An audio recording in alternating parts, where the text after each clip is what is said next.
Muy buenos días para todas y todos. Desde Perspectiva Pública First Latam, les queremos dar la bienvenida al webinar Elecciones en Colombia, Nuevo Congreso y Perspectivas de la Carrera Presidencial.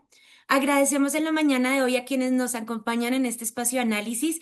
Y bueno, para empezar, el objetivo de este encuentro va a ser, en primer lugar, ofrecer una lectura estratégica de los resultados electorales que vimos el pasado 8 de marzo y, en segundo lugar, analizar ¿cuáles han sido las implicaciones de estas en el escenario político que se abre en el país de cara al calendario electoral 2026? Para abordar estos temas contamos hoy con la participación de nuestro socio director, Mario Daniel Gómez, Carlos Mendoza, que es nuestro gerente de Asuntos Públicos y Relacionamiento Estratégico, y Juan Diego Delgado, consultor de análisis político para Colombia. Mi nombre es Ulma González, soy la coordinadora del área de análisis político para Latinoamérica y en la mañana de hoy tendré el gusto de acompañarlos y moderar esta conversación. A nuestros invitados, a nuestra audiencia, les recordamos que al finalizar las intervenciones de nuestros panelistas tendremos un espacio abierto para las preguntas y profundizar en los temas discutidos, así que los invitamos a participar activamente enviando sus preguntas a partir del chat de Zoom que lo encuentran acá abajo. Entonces, bueno, para iniciar... empecemos hablando sobre la lectura de los resultados. ¿Qué nos dicen estas elecciones del 8 de marzo? Mario, bueno, desde perspectiva, ¿cómo estamos analizando este momento político que vive el país y cuál es el ambiente electoral hoy? Lo primero a resaltar yo creo que es cómo la izquierda viene consolidándose. Y esto es algo que vimos reflejado en los resultados del pacto histórico en las elecciones a Congreso. Esto a pesar de la cantidad de escándalos que esta tendencia política ha tenido durante el periodo de gobierno. Lo que mostramos ahí en nuestro informe es que se da una resiliencia frente a esos escándalos y que es una fuerza política a tener muy en cuenta, basada en esos resultados que, como dije anteriormente, se vieron en las elecciones a Congreso. Lo segundo es que también hay que resaltar cómo Colombia viene consolidando una tendencia hacia la fragmentación de nuestro Congreso y esto nuevamente va a mostrar que cualquier gobierno que llegue al poder pues le va a costar entrar en un proceso de negociación principalmente con los partidos bisagra. Esto es un tema que nuevamente en nuestro informe resaltamos como un tema que va a ser absolutamente fundamental. Llama la atención que, pues, si bien el gobierno, pues, va a tener una participación importante, sin importar la tendencia que tenga, si llega la izquierda al poder o si llega la derecha al poder, ambos van a necesitar de unos partidos bisagra que eventualmente se podrían considerar minoritarios. Es un poco paradójico, pero sí cualquier gobierno va a depender muchísimo de esos partidos para tener una gobernabilidad. Otro tema que yo resaltaría frente a Congreso es la lectura de la importancia de las regiones. Las regiones nuevamente muestran la fuerza que tienen en lo electoral y esto es muy importante a tener en cuenta tanto para primera como para segunda vuelta presidencial en lo que vemos hacia adelante. Y frente a Congreso cerraría con lo siguiente, y es que cuando uno analiza la composición ideológica de las diferentes tendencias de los partidos que participaron, uno encuentra que hay una división clara proporcional entre izquierda y derecha. Partidos tradicionalmente considerados de derecha o de izquierda llegan a tener o a equipararse en términos de número de votos. ¿Por qué menciono esto? Es porque cuando uno mira ese análisis, esas dos tendencias suman el 60%. ¿Y qué es lo que vemos ahí? El centro y los partidos que eventualmente podrían expresar una tendencia de centro político pesan el 40%. ¿Por qué hago relevancia o resalto este resultado? Es porque el centro para lo que viene en términos presidenciales va a ser sumamente importante. Dejo hasta ahí la parte de Congreso. Frente a lo que vemos y podemos analizar frente a las tendencias que resultan de los resultados de las consultas. Y yo creo que lo más importante de estas consultas es que por lo menos para primera vuelta empezamos a tener mucha más certidumbre frente a lo que estamos enfrentando a inicios del mes de marzo. Y esto era una altísima dispersión en términos de candidatos presidenciales. Ustedes han visto cómo llegamos a superar el el número de 130 potenciales candidatos presidenciales. Hoy en día, ¿qué es lo que tenemos como resultado de estas consultas? Y es que no solamente se ordenan las fuerzas por los resultados de la consulta, sino que muchos otros candidatos que incluso no participaron aquí ya empiezan a renunciar a sus aspiraciones y eso hace que ya nos concentremos solamente en 14 candidaturas que ya están inscritas y de esas 14 candidaturas ya podemos concentrarnos, diría yo, en unas tres. ¿Qué más es importante ver acá de los resultados de las consultas? Y es cómo se organiza la izquierda. Las hipótesis que incluso teníamos nosotros alrededor de la relevancia de candidaturas como la de Roy Barreras o el candidato Quintero, eso llega ya a dispersarse y la candidatura de la izquierda se concentra en la persona de Iván Cepeda. Frente a la derecha, creo que si bien Abelardo de la Espriella no participó en las consultas, a pesar de los resultados positivos que tuvo Paloma Valencia, Abelardo no ha perdido relevancia, por lo menos en la opinión pública, y esto creo que también es de resaltar. Entonces, la derecha sigue teniendo una relevancia importante y esto va a ser a tener en cuenta. Frente a la otra tendencia política y el resultado de Paloma Valencia, ¿qué es lo que yo creo que aquí hay que resaltar sobre esto? Y es que esa candidatura no solo muestra que hay otros candidatos de derecha que son relevantes, sino que la expresión del resultado de esa consulta muestra el interés alrededor de unir fuerzas de una tendencia de centro, centro derecha, y que esto también refleja la relevancia que esto va a tener para una segunda vuelta. Cierro con este tema que es absolutamente importante para tener en cuenta frente a lo que viene hacia adelante en términos del debate presidencial, y es la importancia del centro.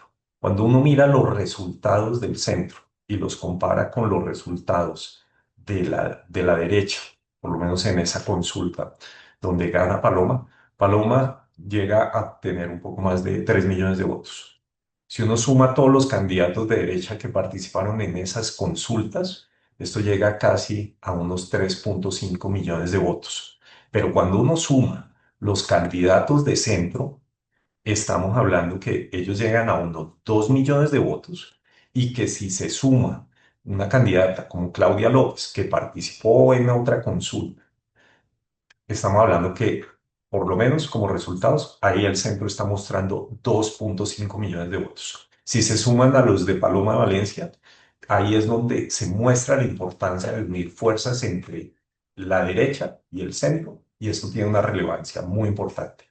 Y un dato que es absolutamente importante sobre lo que vimos en esos resultados, y es el impulso que tuvo Oviedo e incluso Claudia López. ¿Por qué menciono esto? Es por la importancia y lo determinante que va a ser Bogotá en la elección presidencial. Bogotá, en opinión de Prospectiva, va a definir la elección presidencial. Y ustedes conocen muy bien la importancia de Oviedo, los resultados que tuvo Oviedo frente a Bogotá. Aquí estamos hablando de 1,5 millones de votos. Súmenle los de Claudia López, que es donde también tiene su nicho electoral. Estamos hablando de 2 millones de votos. Y recordemos que en la anterior elección presidencial fue Bogotá la que le dio la elección a Gustavo Petro. Gustavo Petro ganó 1 de cada 5 votos que obtuvo en esta ciudad. Entonces, por eso es que resaltamos la importancia de lo que estamos viendo ahí, por lo menos en resultados frente a Bogotá. Dejo hasta ahí mi intervención. Gracias, Zul. A ti, Mario, muchas gracias. Bueno, Juan Diego, si te parece, profundicemos en el tema de las consultas interpartidistas. Después de este panorama que nos dio Mario, el escenario ahora hacia dónde va específicamente, el fortalecimiento de de los candidatos que salieron ganadores, qué nos dice hoy en día y qué nos abre de cara a la contienda, sobre todo mirando a una primera vuelta presidencial ahorita el próximo 31 de mayo. ¿Qué señales hay en el entorno? Bueno, bueno, primero buenos días a todos. Bueno, yo creo que para contestar esta pregunta tenemos que tomar elementos de ambos escenarios que de pronto estamos analizando. Creo que por un lado, y como lo estaba diciendo Mario ahorita, los resultados que Paloma Valencia obtuvo como la candidata más votada de la jornada, quien tuvo el mejor desempeño al interior de también de la gran consulta por Colombia, claramente nos refleja pues que se podría decir que Paloma Valencia es pues la ganadora de la jornada, quien sale mejor posicionada y mejor fortalecida de la jornada del 8 de marzo. Creo que también para poner la cifra que estábamos diciendo acá ahorita, los 3.200.000 votos que recibió Paloma Valencia, hay que ponerlos en perspectiva. Por ejemplo, en 2022, el candidato de la derecha política partidista, Federico Gutiérrez, recibió por encima de los 2 millones de votos. Y si nos vamos hasta 2018, el entonces candidato Iván Duque recibió también por encima de los 4 millones de votos. Entonces Paloma Valencia está justo en la mitad de ese margen. Creo que de cara hacia adelante, Paloma lo que tiene es espacio para seguir creciendo, para seguir obteniendo mayor reconocimiento dentro del electorado. Paloma Valencia es una de las candidatas o de las políticas con un mayor reconocimiento según diferentes sondeos. Ese dato se encuentra entre el 60 y el 65%. Creo que también para Paloma uno de los retos principales va a ser pasar ese reconocimiento a mayor favorabilidad. En este momento la favorabilidad o la imagen positiva que tiene Paloma está sobre el 30%. Entonces creo que de cara pues a la primera vuelta presidencial, para Paloma pues siendo la cara más visible de los resultados del 8 de marzo, creo que pues va a ser muy interesante ver cómo su campaña pues sigue articulando de pronto esta agenda de más allá de la derecha política tradicional de esta agenda que pues el Centro Democrático ha venido construyendo ya desde hace unos pues, varios años. Pero por el otro lado, creo que también es importante mencionar que los resultados electorales que tuvieron tanto Claudia López como Roy Barreras, eh, por no decir otra cosa, pues fueron resultados, no sé, moderados, modestos, bajos. Y creo que eso, antes de darnos un poco más de certidumbre con respecto también a lo que estaba mencionando Mario del centro, de la centroizquierda, creo que antes de darnos respuestas nos genera un poco más de dudas. Creo que todavía hay muchas cosas que están como por definirse en los próximos meses, porque pues claro, ni Claudia López ni Roy Vargas lograron tener una votación lo suficientemente contundente para decir, yo estoy acá, yo me hice medir, yo me hice contar, yo pongo tantos votos sobre la mesa. Y creo que también lo que estamos viendo es que estos resultados favorecieron un poco pues a la campaña y a la estrategia que estaba construyendo, venía construyendo Iván Cepeda y el Pacto Histórico. Creo que esto les permite no solo como terminar de consolidar ese apoyo en la izquierda que ya pues viene construyendo, sino que ve con un poco menos de apetito, por así decirlo, al centro y a la centroizquierda. Como bien lo decía Mario, también creo que ese electorado que también se puede catalogar como el voto de opinión, acá desde perspectiva pues lo hemos catalogado ese voto de opinión que podría alcanzar a representar un poco más del 30-25% del electorado, entre 6 y 7 millones de votos. Esa porción del electorado se terminó yendo hacia la agenda y hacia la candidatura que estaba representando Juan Daniel Oviedo. Entonces creo que eso también va a ser muy interesante ver cómo todas las diferentes candidaturas ahora van a empezar a como acotar mejor sus estrategias, sus campañas, porque pues bueno, también como lo vamos a analizar más acá, pues hay todavía mucho por jugarse. Ya tenemos también, como lo decía Mario, pues pasamos de un abanico de candidatos de más de 100 nombres, pasamos a 70, 30 y ahora estamos en 14, 14 candidaturas para primera vuelta. Entonces, creo que si bien tenemos ya algunas pistas de que, bueno, cuáles son las preferencias, dónde están las preferencias del electorado, todavía tenemos varios puntos como por definirse. Yo creo que podría decir eso, Zulma. Gracias, Juan Diego.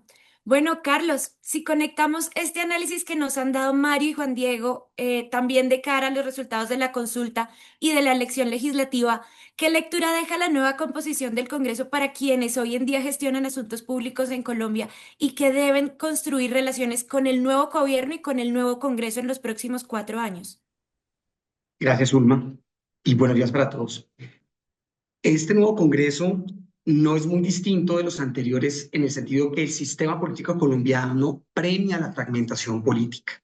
Es decir, el sistema de la cifra repartidora, del umbral y del mismo requisito del 3% para conservar la personería jurídica de los partidos, movimientos en Colombia, hace que se premie la fragmentación política. Hay algo muy claro y es evidente, es una consolidación de polos ideológicos a través de los partidos de izquierda y derecha, evidentemente el pacto histórico en la izquierda que se consolida como una fuerza. En términos generales, en Congreso aumenta casi un 30% de sus sillas cuando se ve Cámara y Senado, mientras que el Centro Democrático también aumenta incluso en 60% su participación ponderada completa entre lo que es Senado y Cámara. Entonces, eso nos da una señal que hay una consolidación de polos ideológicos importantes, pero del mismo modo, esta lectura arroja que hay cierto debilitamiento de los partidos políticos tradicionales que siguen manteniendo una importancia en el centro del espectro político y que van a ser absolutamente determinantes para el gobierno de la tendencia política que llegue, que pretenda impulsar agendas de naturaleza política en el Congreso de la República.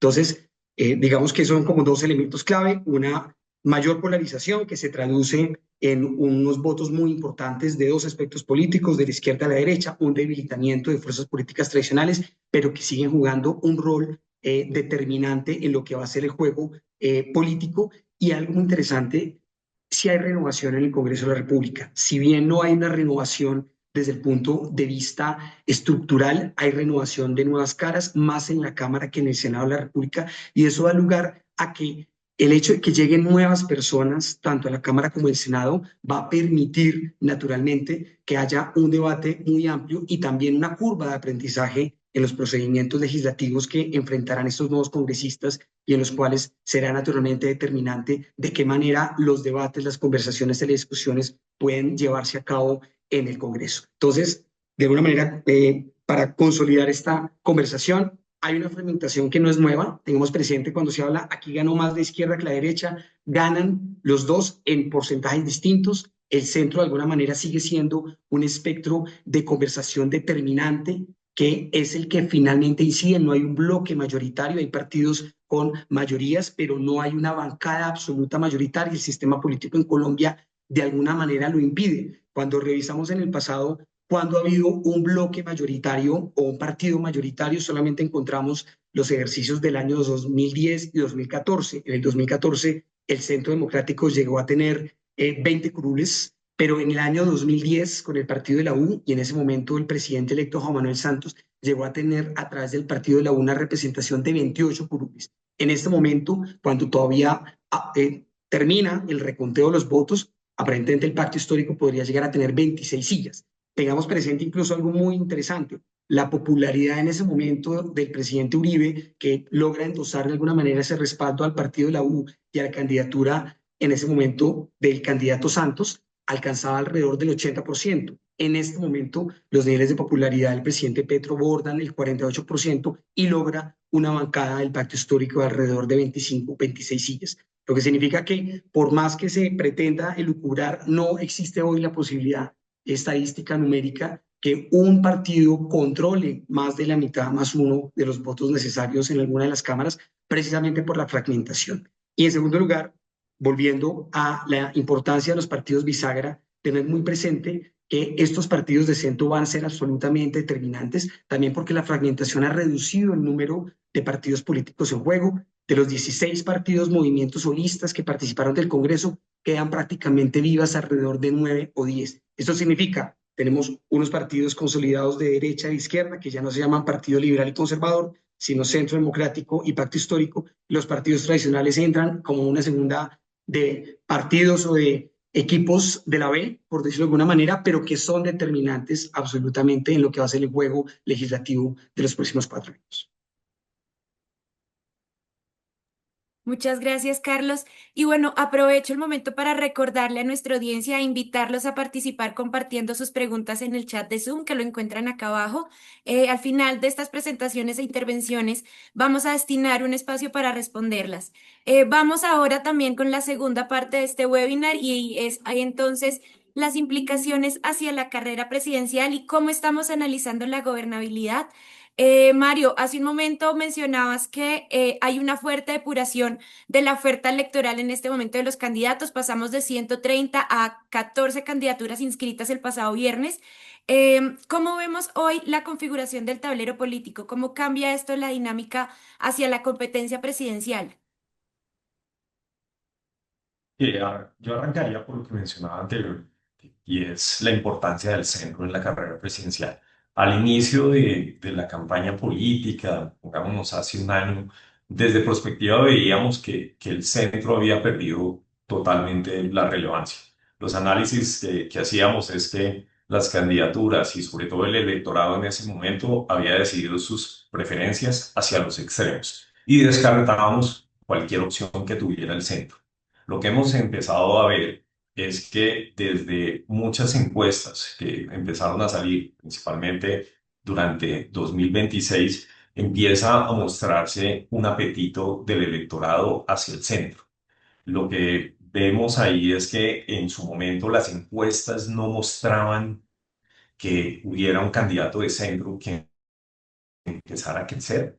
En algún momento se pudo mostrar en algunas encuestas particularmente que Claudia López empezaba a surgir, pero los resultados, y principalmente esos resultados de las consultas, muestran ya en votos efectivos que sí se está buscando el centro. Por eso es que insistimos tanto en la importancia del centro, sobre todo para lo que viene en términos no tanto de una primera vuelta. La primera vuelta puede llegar a cambiar muchísimo frente a lo que podamos ver para la segunda. Recordemos que nuestro sistema electoral está pensado hacia eso. Recordemos que nosotros también estamos descartando de tajo que es prácticamente imposible ganar en una primera vuelta para cualquier tendencia política. Estamos hablando que reunir 12 millones de votos es imposible para cualquiera en este momento y que todo el juego tiene que ser hacia segunda vuelta y es ahí donde se tienen que jugar todas las tendencias políticas, cómo ganar. Insistimos, esto va a ser una elección muy dividida y por eso lo importante es sumar. Y sin el centro es algo muy complicado de lograr. Entonces, esa es como una lectura que estamos viendo sobre lo que está sucediendo en esa percepción, por lo menos desde lo que el electorado está empezando a organizarse. También vemos un juego importante desde los medios de comunicación. Los medios de comunicación también están empezando a darle mucha relevancia a esa tendencia del centro. Creo que esto también va a entrar a jugar muchísimo. Y lo que tenemos que esperar en los próximos días, sobre todo, es qué es lo que vamos a ver en términos de resultados de las próximas encuestas. Porque una cosa eran las encuestas antes de las consultas, otra cosa va a ser las encuestas después del 8 de marzo, después de esa cifra que Juan Diego mencionaba hace un momento, es que solamente tenemos 14 candidatos, después de que vemos que ya hay claramente algunas preferencias. Entonces las encuestas van a estar mucho más ordenadas. Antes era muy fácil para un candidato de izquierda mostrar que estaba avanzando cuando estaba compitiendo frente a 130 que estaban dispersos ahí, los temas de la opinión. Hoy en día las próximas encuestas van a mostrarnos de verdad qué es lo que está sucediendo en términos de la concentración de esa intención de voto. Entonces yo creo que ahí es donde ya vamos a tener unos mejores elementos para poder analizar en qué situación estamos, pero por el momento lo que desde perspectiva analizamos es determinante en términos de resultados de la primera, pero sobre todo de la segunda vuelta. Gracias, Mario. Juan Diego, si empezamos a mirar los bloques o candidaturas que empiezan a consolidarse en este momento de la contienda, ¿dónde estamos analizando las principales fortalezas y debilidades de los distintos proyectos presidenciales? Eh, bueno, Zulma, yo diría que entonces podemos identificar por lo menos tres bloques grandes que ya se vienen configurando desde con anterioridad de cara a la carrera presidencial, ya como decía Mario, no tanto hacia la primera, sino también pues eventualmente a una segunda vuelta. El primero, pues claro, es obviamente el bloque que creo que sale de pronto con un poco más de aire, se podría decir, de los resultados de la jornada del 8 de marzo, que es el bloque de la derecha, digamos, hoy encabezado claramente por los resultados de Paloma Valencia y del Centro Democrático. Recordemos también que, pues bueno, el Centro Democrático pasó de 13 curules en el Senado a 17 y en la Cámara de Representantes de 16 a 30. Es un salto importante en términos sí, como de participación en el nuevo legislativo. Creo que ahí las principales fortalezas, pues obviamente es que lograron de pronto un poco más ampliar su electorado con respecto pues a cómo venían comportándose electoralmente en comicios anteriores. Creo que también muestran un poco más de un proceso de unidad, como Paloma Valencia logra hacer como esa bandera que ahora va a liderar un movimiento que no solamente sale de una consulta de 8 o 9 candidatos, sino que ya hemos visto poco a poco cómo otros candidatos presidenciales están bajando de sus aspiraciones y se están pues plegando pues a lo que en este momento pues trata de representar Paloma. Entonces creo que es un bloque claro, creo que también, como lo decía pues en mi primera intervención, la derecha política partidista en este momento podemos decir que parte la carrera presidencial desde una mejor posición con respecto pues a hace 4 años, con una mejor votación, por así decirlo. Entonces creo que ese sería como el primer bloque. Yo pensaría que entonces, bueno, naturalmente el segundo bloque que de pronto también podemos ver configurado con mejores ventajas y fortalezas, pues obviamente es el de la izquierda. Irónicamente, aunque Iván Cepeda no participó pues en la jornada del 8 de marzo, no estuvo en el tarjetón de las consultas, pues es uno de los ganadores de la jornada porque también como lo veníamos aquí analizando, ni Claudia López ni Roy Barreras le presentan un dolor de cabeza, por así decirlo, no serán un dolor de cabeza para la campaña de Iván Cepeda. No lograron tener las votaciones que de pronto pues ellos hubieran esperado, entonces eso a Iván Cepeda y al pacto histórico, porque también es importante mencionarlo, como lo está diciendo Carlos, pues el pacto pasó de 20 curules a 25 en el Senado y pues bueno, 25 o 26 con el preconteo, y en Cámara pasó de 28 a casi más de 40 curules en la Cámara de Representantes. Entonces creo que también ese es un bloque que pone una participación contundente sobre la mesa con respecto pues a la contienda presidencial. Ahí las fortalezas es que, pues bueno, ya obviamente ellos se están consolidando, el pacto histórico se consolida como la principal fuerza política en el país y eso obviamente les da pues un alcance importante con respecto, o pues en comparación a otras fuerzas que podemos analizar. Y creo que el bloque del medio, para no sonar reiterativos, porque puede ser el centro, los partidos tradicionales, los partidos bisagra, creo que los resultados electorales que tuvieron partidos como el Liberal, el Conservador, la U, que aunque tuvieron una tendencia a la baja de su representación tanto en Senado o en Cámara, ya lo decía Carlos, van a ser actores completamente fundamentales, no solo en términos de gobernabilidad en el Congreso, pues por las mayorías y todo esto que estamos conversando, pero también porque muy probablemente de cara a la primera y segunda vuelta presidencial estos partidos podrían dejar en libertad a sus militantes y a sus miembros de los partidos para que escojan a quienes van a apoyar, entonces yo, a candidatos presidenciales me refiero. Entonces yo creo que lo que vamos a ver en los próximos días es como este bloque de centro, partidos tradicionales, partidos bisagra, pues también va a terminar siendo fundamental para definir pues quién va a llegar a la Casa de Nariño para el próximo periodo presidencial. Entonces yo pensaría que son esos tres principales bloques, Ulma, que van a ser como los principales focos de atención de cara a los próximos meses. Gracias, Juan Diego. Bueno, Carlos, pensando en el día después de la elección, la verdadera disputa política, ¿dónde la vamos a ver? ¿Estará en la Casa de Nariño o por el contrario la veremos en la capacidad que tengan pues la nueva administración ya de construir mayorías en el Congreso? Bien, para ningún gobierno de la tendencia política que sea, le ha sido difícil construir mayorías. Hay que tener presente, como hablábamos de, si bien existe una fragmentación estructural en la forma como se define el Congreso de la República, independiente del número de partidos que han venido reduciéndose tras las reformas políticas, llegábamos a tener más de 60 tras la Constitución del 91, las reformas políticas del 2003-2010 redujeron el número de partidos, hoy estamos alrededor de 11, 12 que sobreviven en el Congreso. Eso no impide que principalmente el gobierno tenga siempre la capacidad de alcanzar mayorías. Entonces, esto tiene que ver con dos elementos. El primero es que tiende a plantearse los bloques ideológicos como si fueran determinantes a la hora de construir mayorías legislativas. Y hoy vemos, digamos que en los bloques izquierda, centro y derecha, asumiendo que hay unas posturas ideológicas muy claras, es claro que el pacto histórico representa hoy con 26 senadores alrededor del 22% del Senado de la República, es un bloque mayoritario y que la derecha podría estar representando si tenemos presente al Partido Conservador, en el que hay muchos congresistas que han jugado con el gobierno, que podría ser una fuerza mayoritaria de más del 30%. A la hora de la verdad, estos partidos de centro y sagra son determinantes. Entonces, si bien tiende a darse esa lectura de bloques ideológicos para tratar de predeterminar cuál puede ser la toma de decisiones de los congresistas, hay que tener presente el segundo elemento. Hay discusiones de naturaleza sectorial que son determinantes.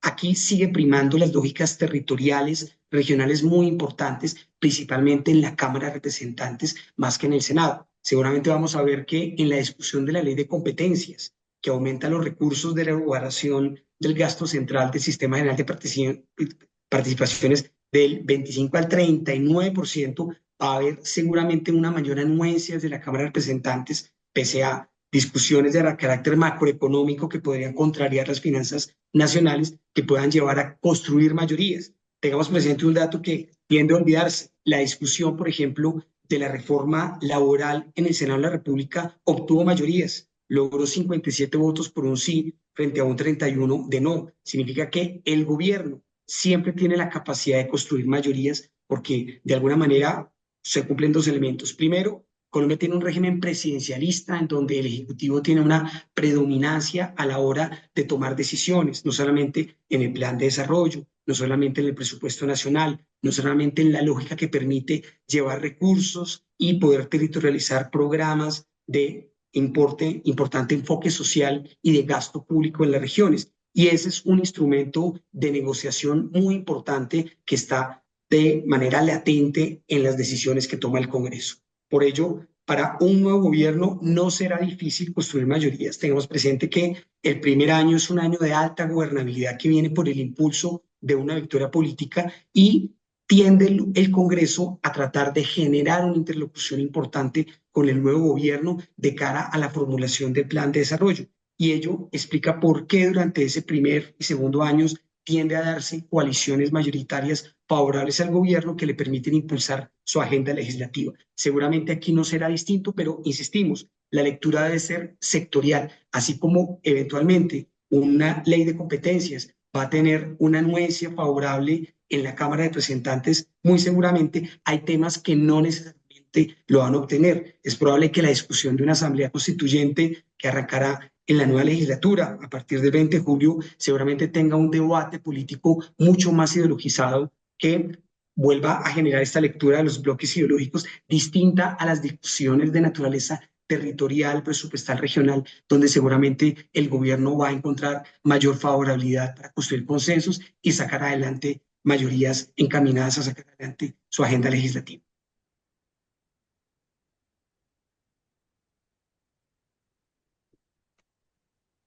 Muchas gracias, Carlos. Bueno, pasamos a nuestra tercera ronda, a nuestra tercera parte de este webinar y son las preguntas de nuestra audiencia. Entonces, Mario, si te parece, revisemos qué tan determinantes son las fórmulas vicepresidenciales para ampliar la base electoral de los candidatos. Una pregunta muy coyuntural a lo que estuvimos viendo la semana pasada. Bueno, absolutamente determinantes. Ya digamos que nosotros consideramos que ya arranca la carrera para la elección presidencial y aquí de lo que se trata son de dos cosas. Por un lado es de sumar. Aquí no es la hora de consolidar electorados o tendencias políticas, ideológicas, sino que es muy importante, como decíamos, que los votos se van a tener que ir sumando, uniendo diferentes tendencias políticas. Entonces, por eso la elección de los candidatos a la fórmula vicepresidencial, en nuestra opinión, tiene que estar en lógica de cómo sumar para poder consolidar ciertas tendencias que pueden ir creciendo. Sin esa perspectiva, que es el segundo elemento, que es importantísimo en este momento, es el de cometer la menor cantidad de errores. Todas las campañas van a cometer errores, pero quien menos lo haga va a tener mejores resultados. Por eso decimos que la elección de ese compañero de fórmula puede ser o un acierto o un error. Entonces, campañas que vemos que lo que buscan es consolidar una tendencia política y no sumar en este momento es muy riesgoso para ellas. ¿Por qué decimos esto? Y doy un par de cifras sobre este tema. Es que para este momento, todavía lo que muestran las encuestas es que falta el 50% del electorado para que decida por quién votar, ¿sí? Entonces ahí hay una dispersión enorme que si uno le apostara a consolidar el electorado, pues estaría considerando que lo está haciendo solamente con la mitad de los eventuales votantes, que si ellos ya hubieran decidido irse por esa tendencia, pues ya estarían ahí. Entonces, ahí puede llegar a ser un error. Miren lo que ha sucedido con algunas campañas que hacen es consolidar esa tendencia. Uno lo ve desde la campaña de Iván Cepeda, donde la elección de su fórmula vicepresidencial, igual que en la campaña de Sergio Fajardo, lo que hace es consolidar lo que ya tiene. Son aliados que, en nuestra opinión, no suman votos y lo que uno empieza a ver, y por eso es que hacíamos tanto énfasis sobre la importancia del centro. Fíjense que las campañas de la derecha, ambas están buscando una fórmula vicepresidencial que muestre una tendencia de centro, que atraiga votantes de centro. Entonces, es absolutamente determinante. Y un tema que también Juan Diego mencionaba hace un momento es la importancia del voto de opinión. Ese es un voto de opinión que va a empezar a pesar muchísimo, sobre todo para la primera y segunda vuelta, en términos de organizar esas preferencias de ese electorado. Eso es un 30% y es un 30% que también históricamente se ha ido hacia tendencias de centro. Entonces, no escoger una fórmula presidencial que ayude a atraer ese centro, sobre todo en esas candidaturas que están liderando en la izquierda o en la derecha, puede llegar a ser un gran acierto cuando se trae una persona de centro o, en nuestra opinión, un error muy importante para este momento de la campaña. Es que falta muchísimo. Por eso hago insistencia, es que falta el 50% de las personas por qué deciden por quién votar. Gracias, Mario. Bueno, en esta elección, Juan Diego, ¿crees que el votante está polarizando proyectos ideológicos claros o, por el contrario, perfiles con capacidad de gestión y más orientados hacia la gobernabilidad? Zulma, yo diría que en este momento de la campaña y de lo que hemos visto en los últimos meses es de pronto cómo ambas tendencias están coexistiendo, porque es muy claro que tanto el proyecto político o el proyecto ideológico que propone Iván Cepeda de un lado y también lo que de alguna u otra manera viene representando a Abelardo de la Espriella, son bases o pues apuntan a una base electoral a través del sentimiento, de la emoción, porque la campaña que estas dos personas vienen construyendo, por un lado, pues en el caso de Iván Cepeda, es prometer la continuidad de la agenda del presidente Gustavo Petro, profundizar sus reformas sociales, continuar por esta línea, profundizar en los diálogos de paz. Entonces, creo que eso habla muy directamente pues, a una porción de la ciudadanía que confía y que creen que, a pesar, y también lo decía Mario al inicio, a pesar de ser gobierno y de tener diferentes, no sé, problemáticas, escándalos de corrupción, la misma dificultad de generar consensos en el Congreso, todo lo que pues vimos durante este periodo presidencial, ese mensaje, ese discurso le sigue hablando muy directamente a una porción del electorado que es clara. Y también por el otro lado, si vamos entonces a cómo Abelardo de la Espriella ha manejado y ha construido su campaña, también le habla pues a una porción, a una parte de la ciudadanía pues muy lo que vendría siendo pues en oposición al gobierno actual, de fortalecer las Fuerzas Armadas, recuperar el orden público, no solamente detener las reformas sociales, sino deshacer o pues como ir hacia atrás un poco en lo que este gobierno ha tratado de avanzar, ya lo mencionaba Carlos, reforma laboral, pensional, salud, servicios públicos. Entonces creo que estas dos campañas hablan bastante desde el sentimiento, desde la emoción de lo que le pueden generar al electorado. Pero creo que también, y también lo estaba mencionando Mario, porque lo podemos cuantificar nosotros entre un 50 en un 30%. La indecisión también es en diferentes encuestas, pues es entre el 20, el 30%. Yo creo que esa porción del electorado también está a la espera de ver qué perfil de pronto puede ser un poco más garante de una mejor gobernabilidad en términos de que tengan antecedentes o pues una hoja de vida con respecto a haber ya sido como funcionarios públicos, tener experiencia en gestión de presupuestos, de territorios, haber sido mandatarios locales o regionales, que tengan de pronto una hoja de vida un poco más expandida en términos académicos, como profesionales. Creo que el electorado todavía está a la espera o está en búsqueda de pronto de ese tipo de candidatos. Puede que también, ya como lo estamos conversando, puede que ese deseo del electorado se haya ido en gran parte el 8 de marzo con Juan Daniel Oviedo. Creo que esa es una tendencia muy importante que podemos ver yendo hacia adelante, pero creo que sí es claro que tenemos tanto la priorización de proyectos ideológicos que a la ciudadanía le generen de pronto como esa emoción de yo salgo a votar y de que yo apoyo a tal u otro candidato, pero creo que también estamos viendo un poco a la espera, la ciudadanía está esperando un poco de realmente quién es el que presenta una mejor propuesta de gobierno, porque pues Colombia para el próximo periodo va a tener problemas estructurales pendientes por abordar. Entonces creo que también la ciudadanía está a la espera de pronto de un plan y un proyecto de gobierno claro, serio, y que creo que eso también podría terminar ser definitorio pues de cara a la primera y segunda vuelta presidencial. Gracias, Juan Diego. Bueno, Carlos, considerando el escenario político que tenemos hoy en día, ¿qué tan predecible será el entorno de política pública en los próximos 4 años? Digamos que estos meses son determinantes no solamente por el efecto que van a tener estas campañas políticas, sino que el siguiente gobierno tendrá que enfrentar varios elementos de crisis que vienen agudizándose y que serán parte de la agenda política. Así como se mencionaba que es muy importante y ya estamos viendo que el gran cuestionamiento que se hace a las campañas no solamente gira en torno a ciertas agendas políticas, sino a cómo seguramente van a empezar a resolver problemas que están latentes. Estamos hablando de un déficit fiscal creciente que es parte del desequilibrio macroeconómico nacional que puede estar entorpeciendo o generando mayores temores frente a la inversión pública y la inversión privada a futuro. Ese es uno de los elementos determinantes. El segundo, alrededor de la crisis de seguridad en una vasto porcentaje de territorios nacionales donde no hay un control efectivo territorial por parte del Estado. Ese es un tema latente, no solamente a nivel territorial regional, sino también en las ciudades donde es perceptible un aumento de la inseguridad. En tercer lugar, lo relacionado con la crisis de la salud.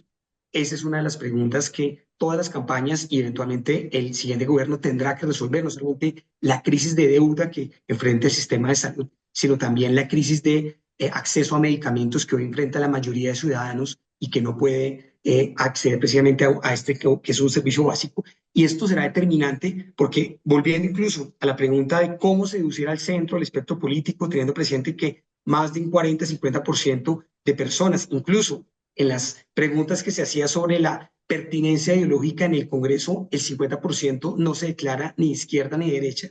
Esta es una lectura interesante, es que más allá de si hay uno un espejo entre la pertinencia ideológica y la votación del Congreso, hay que tener presente que la votación presidencial es una votación de carácter emocional, de deseo de futuro de país. Y ahí entran en discusión este tipo de preguntas de qué manera eventualmente el nuevo presidente o presidenta pueden resolver estos problemas que están en el día a día de los ciudadanos. Y esto va a determinar naturalmente no solamente la elección, la posibilidad de seducir a un centro de aspecto político, sino también la gobernabilidad con la cual esa nueva administración va a tener cómo atenuar estos problemas y sobrevivir al impacto político de seguramente las reformas que tendrá que emprender. Es claro, por ejemplo, que el siguiente gobierno tendrá que adelantar sí o sí una reforma nuevamente de carácter tributario.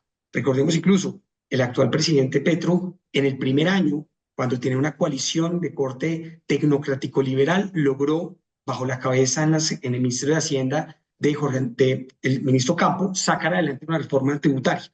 Muy probable que ahora sea aún más perentorio que el nuevo gobierno impulse una nueva reforma tributaria que sea absolutamente necesaria por el gasto estatal que viene aumentando, es desmedido y genera un desequilibrio que es importante atenuar. Entonces, esos son los desafíos, no solamente cómo se conecta con los electorados tratando de seducir emocionalmente a un centro, el espectro político, que tiene altos niveles de indecisión, pero que hacen parte de ese gran conglomerado de opinión que en las ciudades principales tiene un crecimiento importante, sino cómo esa gobernabilidad tendrá que mantenerse durante los primeros años para, de alguna manera, sacar adelante reformas, pero también, en muchas lecturas, corregir muchos de los problemas de multicrisis que hoy atraviesa el país y que será una vara con la cual se medirá la gestión eficiente del siguiente gobierno.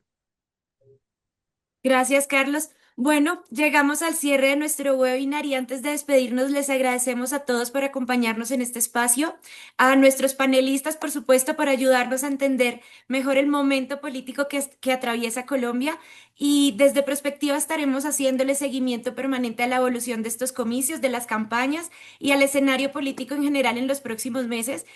Los invitamos a seguirnos en nuestra página de LinkedIn para conocer nuestros próximos análisis e informes. Quedamos a su disposición. Muchas gracias por su tiempo y esperamos verlos en nuestros próximos webinars. Que tengan un feliz día. luego a todos. Que estén bien, hasta luego.